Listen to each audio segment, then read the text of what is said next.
ब्रह्मांड यत्र तत्र सर्वत्र।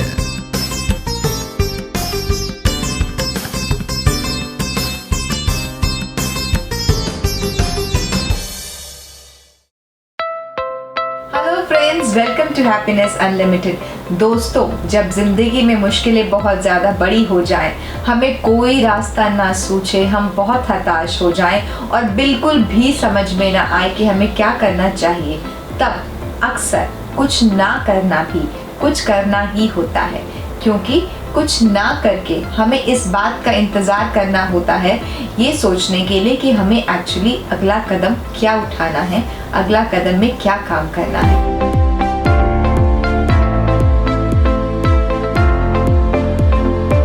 वो कहते हैं ना, जब लहरों में बहुत उफान हो तब किनारे पर बैठ के उन लहरों के शांत होने का इंतज़ार करना चाहिए, और जब वो लहरें शांत हो जाएं तब हम अपनी कश्ती उस पानी में उतार सकते हैं। इसी बात से जुड़ी एक छोटी सी कहानी आज मैं आप सब लोगों के साथ बांटना चाहती हूँ।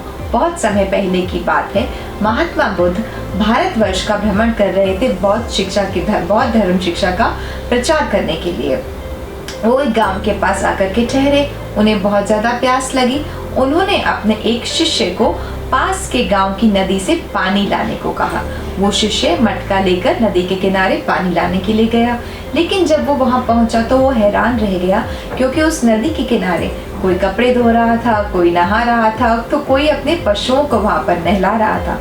उसको लगा इस नदी का पानी तो बहुत ही गंदा हो चुका है, इस पानी को मैं कैसे अपने गुरु के पास ले जाकर उनको दे सकता हूँ पीने के लिए। वो हताश होकर लौट आया और आकर उसने अपने गुरु को सारी बात बताई। तब महात्मा बुद्ध ने अपने दूसरे शिष्य को भेजा वहीं से पानी लाने के लिए। थोड़ी ही देर के बाद दूसरा शिष्य पानी का मटका भर के ले आया। महात्मा बुद्ध ने पानी पिया, फिर उससे पूछा, तुम कैसे वहां से पानी ले आए? वहां का पानी तो बहुत गंदा हो गया था। दूसरे शिष्य ने उत्तर दिया, जी हाँ गुरुजी, वहां का पानी तो बहुत गंदा था, लेकिन मैंने वहां बैठकर इंतजार किया उन सब लोगों के चले जाने का, और जब वो सब लोग चले गए वहां से, तो जो पानी में गंदगी थी, मैंने उस गंदगी के नीचे बैठ जाने का इंतजार किया।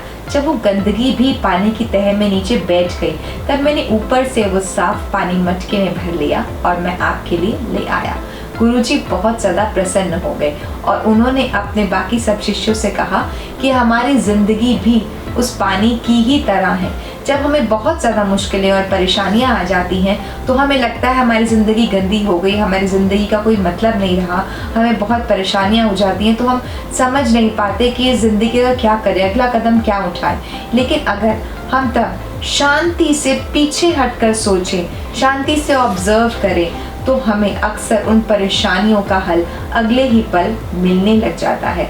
आप चाहे कितने ही टैलेंटेड क्यों ना हो, लेकिन आपका टैलेंट किसी काम में भी नहीं आएगा अगर आपको शांति से सोचना नहीं आएगा। शांति से बैठकर पेशेंटली अगर आप एक ऑब्जर्वर बन के सोचेंगे, तो आपको अपनी ज़िंदगी के रास्ते दिखने लग जाएंगे, आपकी परेशानियां जो है वो सुलझने लग जाएंगे। क्योंकि बड़ी बड़ी परेशानियों का हल जब हम बहुत ज़्यादा स्ट्रेस में सोचते हैं तो हम नहीं सोच पाते, लेकिन अगर हम शांति से बैठकर उस प्रॉब्लम को थोड़ा सा समय देते हैं, थोड़ा सा उसको समय देकर सोचते हैं कि इसको अभी हम सोच के परेशान नहीं होते, देखते हैं अगला कदम में क्या होता है, तो अगले ही पल आप देखते हैं कि आपको समाधान मिलने लग जाता है।